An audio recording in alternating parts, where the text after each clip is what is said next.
गोरले बारे आगु एमे बसर का नियम लागु जवाना मालके या गोरले बारे आगु एमे बसर का नियम लागु मजा ना ओई सच्ची खाई रे आधार का दी जवान देखाई रे लहंगा वालू है उठाई रे आधार का दी जवान देखाई रे लहंगा वालू है उठाई रे डीजे विकास रीगा सीतामढ़ी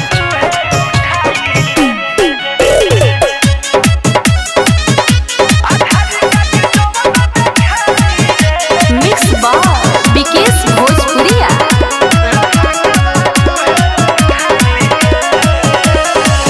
कर बजे हाला तो मन नाही थे कि लाइन में लागो लोगी न मिलिए काये की कर बजे हाला तो मन नाही थे कि लाइन में लागो लोगी मिलिए काये की बड़ी बड़ी से चुसाई रे बड़ी बड़ी से चुसाई रे आधार का दी जवान देखाई रे लहंगा वालू है उठाई रे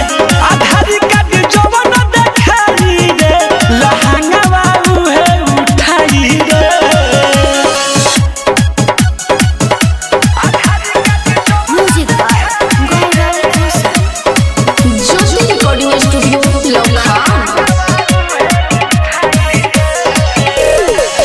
राइटर रंजय जानी बोलयन संड हो चुमा के भीतर न होई आइल बा फंड राइटर रंजय जानी बोलयन संड हो चुमा के भीतर न होई आइल बा फंड सुधीर बिकी के छुआई रे सुधीर बिकी के छुआई रे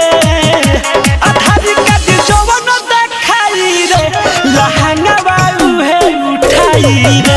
आधार का दी जवान देखाई रे लहंगा वालू है उठाई रे जवाना मालके या गोरले बारे याकू एमे बसर कारी नियम लागू मजा ना ओई सच्ची खाई रे